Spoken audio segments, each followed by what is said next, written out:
Parte 2. Signos y señales. Aquí seguimos advirtiendo, para quien no tenga mucha idea sobre el don de la divina voluntad, recomendamos ver la serie de videos de aspectos básicos del grupo 1 y por supuesto, sobre todo introducirse en los escritos de Luisa Picarreta para realmente entender y profundizar en el tema. Todo esto que hacemos es a nivel de una introducción. Hayamos visto precisamente en el video anterior este proceso de la recuperación del reino de la divina voluntad. Hemos visto que este reino lo tenía Adán antes de pecar, por el pecado se pierde y a través de la obra que hace Jesús a través de Luisa Picarreta, este reino se recupera. Y precisamente ahorita vamos a ver lo que dicen los volúmenes sobre el advenimiento de este reino de Cristo, que es el reino de la divina voluntad. El volumen 15 dice: hija mía, todo el mundo está trastornado y todos están a la expectativa de cambios, de paz, de cosas nuevas, y mientras esperan, cansados de la era triste que los envuelve, turbia y sangrienta, esperan y tienen la esperanza de una nueva era de paz y de luz. El mundo se encuentra precisamente en el punto como cuando yo debía venir a la tierra.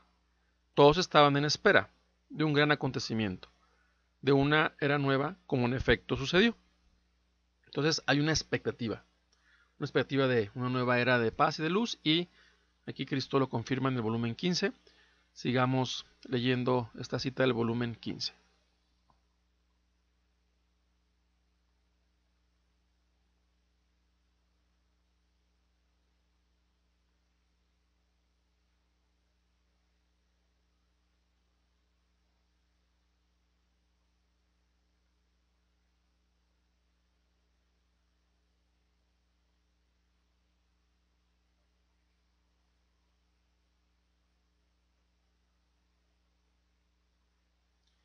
Muy bien, pues esta cita precisamente nos dice esto, ¿no? Estas citas nos introducen en este tema de las señales. Y entre las muchas señales, que veremos algunas, especialmente la expectativa. Esa expectativa ya es una señal, pero la más segura es que Jesús manifiesta lo que quiere hacer al establecer el reino de su divina voluntad. Precisamente esta señal es la obra que Jesús hace a través de Luisa. Es la señal espiritual más importante al respecto y la confirmación precisamente de este reino. Y en este proceso vamos a detenernos precisamente en la cuestión de la purificación. Entonces, bueno, estas son cosas que están pasando y que de alguna forma ya estaban escritas.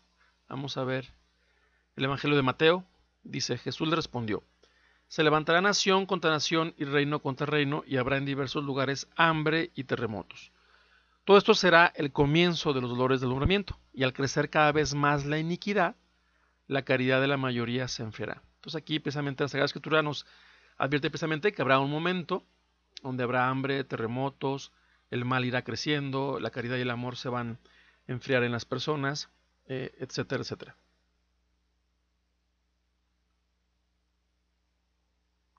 Ahora veamos lo que dice en Lucas 21.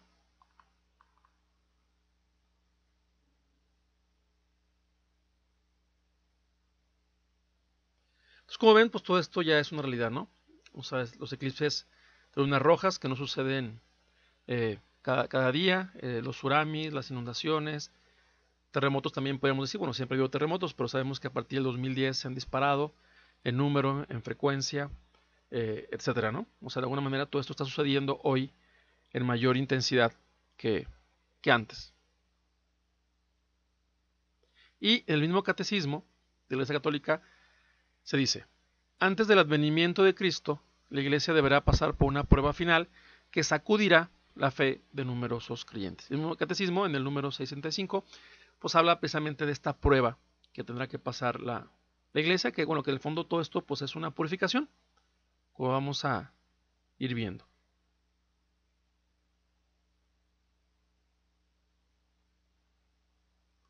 Veamos lo que dice Mateo 24.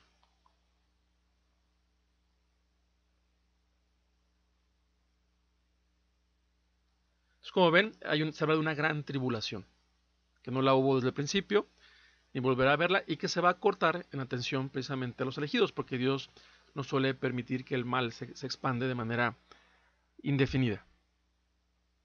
Pero ¿por qué o para qué la purificación? Entonces, pues la Sagrada Escritura nos da respuestas aquí en 2 de Timoteo. Vamos a leer qué dice.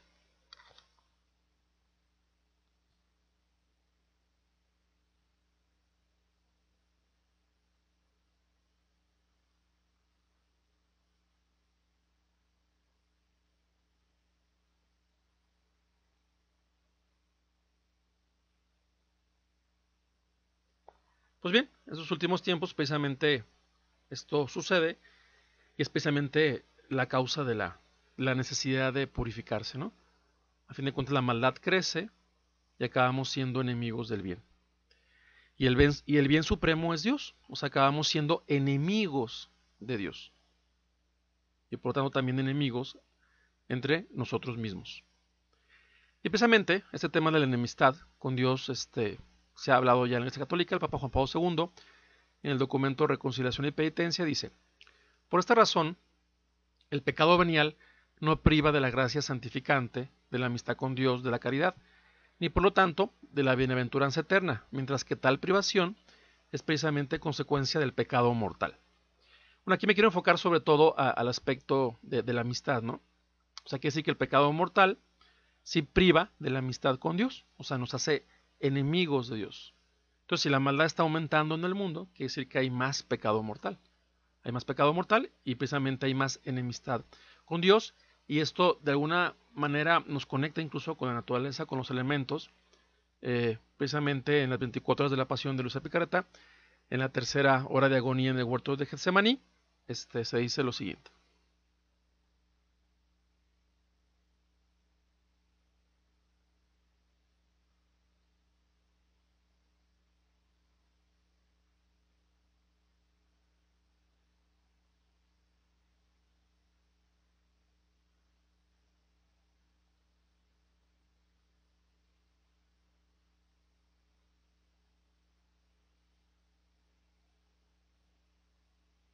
Si se fijan, estas son las almas muertas a la gracia, ¿sí? Por eso es el pecado mortal, porque mata la gracia en las almas, y como dice aquí, pues se convierten en enemigas del Creador, y los mismos elementos, la misma naturaleza, quisiera pues destruirlas.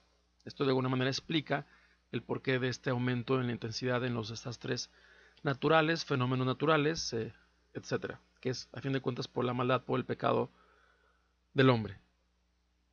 Y todo esto pues, requiere purificación, como ha habido en otras épocas de la historia, en la época del diluvio, y Dios no puede permitir que el mal dañe de manera indefinida, ¿no? Dios tiene que poner un límite.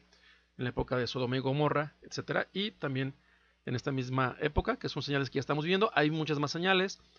Sobre este punto tampoco me voy a extender mucho, ya que hay mucha información al respecto. Y el Papa Juan Pablo II precisamente habla de este límite que se le puede poner al mal, ¿no? En su libro Memoria e Identidad dice: el límite impuesto al mal, cuyo causante y víctima resulta ser el hombre, es en definitiva la divina misericordia. Entonces el mal está aumentando por causa nuestra, por causa de nuestros pecados, y tenemos que implorar, caer de rodillas y pedirle perdón a Dios, convertirnos y pedir que tenga misericordia y que a este mal le ponga un límite. Creo que tenemos que aprender de lo que ya ha pasado. La Sagrada Escritura nos enseña, como siempre. Vamos a ver el caso de Nínive. Vamos a leer aquí en el libro de Jonás.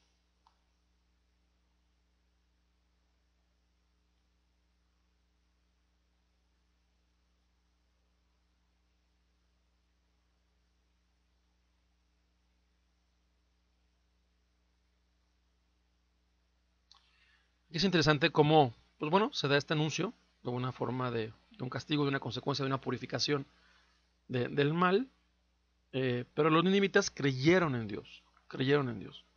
Entonces, qué peligroso es en esos momentos no creerle a Dios, no creer las señales y signos que nos deja la Sagrada Escritura. Tenemos que conocer precisamente los signos de los tiempos, que Dios nos exhorta a eso, no creer a nuestra Santísima Madre que se aparece y nos está diciendo, advirtiendo, preparando. Entonces es muy delicado no creer en Dios cuando Dios empieza a hablar. Sabemos que Dios no hace nada sin avisar, Él avisa, pero hay que creerle. En este caso, los ninivitas creyeron en Dios y ordenaron un ayuno y se vistieron de sayal desde el mayor al menor. ¿Y cuál es el fruto de esto? Veamos.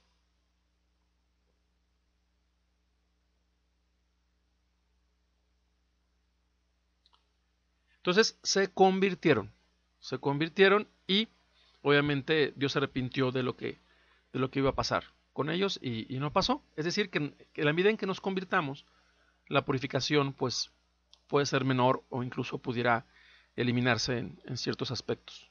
Pero se requiere conversión, y especialmente la falta de conversión y el aumento de la maldad y del pecado mortal, lo que está ocasionando la crisis entre los seres humanos e incluso con la misma naturaleza, los mismos elementos.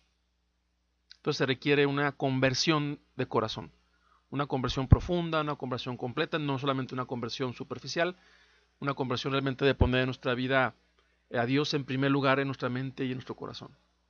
Porque Dios puede estar en nuestra vida, pero realmente está en primer lugar. Si no está en primer lugar, tristemente podemos caer en el grupo de la gente tibia. De la gente tibia que sí hace cosas, igual de vez en cuando va a misa, ora, etcétera, pero no tiene a Dios en primer lugar en su mente y en su corazón. Y esto realmente es muy peligroso, porque incluso podemos pensar que estamos haciendo las cosas muy bien, pero a fin de cuentas la tibieza a Dios la aborreza, sabemos que le da náuseas, que vomita a los tibios, etcétera. Entonces requiere esto una conversión realmente profunda, una conversión real de corazón. Y precisamente aquí empieza a aparecer María, la Virgen da un mensaje al padre Stefano Gobi y dice lo siguiente: ahora puedo usar la fuerza que me viene de vuestra oración y quiero intervenir como madre para abreviar el tiempo de la prueba y para aliviaros de los sufrimientos que os esperan. Todo puede cambiarse todavía si vosotros, mis pequeños, escucháis mi voz y os unís con la oración a la incesante intercesión de vuestra Madre Celeste. Entonces, bueno, este mensaje que dio en 1979 la Virgen al movimiento sacerdotal mariano a través del padre Stefano Gobi, pues aquí nos habla, ¿no?, de que se puede abreviar todo esto con nuestra oración. Obviamente implica una oración realmente con el corazón, una oración de una persona convertida en gracia de Dios, tratando de seguir a Dios, etcétera. Se puede abreviar esto, se puede disminuir, etcétera. Y aquí precisamente entra pues la misión de María. Esta misión de María que está ya preparando los corazones y los pueblos precisamente para el reino de la divina voluntad. Por un lado, primero como intercesora, como mediadora, para ayudarnos, para disminuir precisamente la purificación, pero también por otro lado para preparar el reino que viene, a través del ayuno, la oración, el rosario, la vida de la gracia, la Eucaristía, etc. Y además, ¿qué dice Jesús sobre la purificación y su relación con el reino de la divina voluntad? Bueno, pues todo esto vamos a seguirlo viendo en el siguiente video.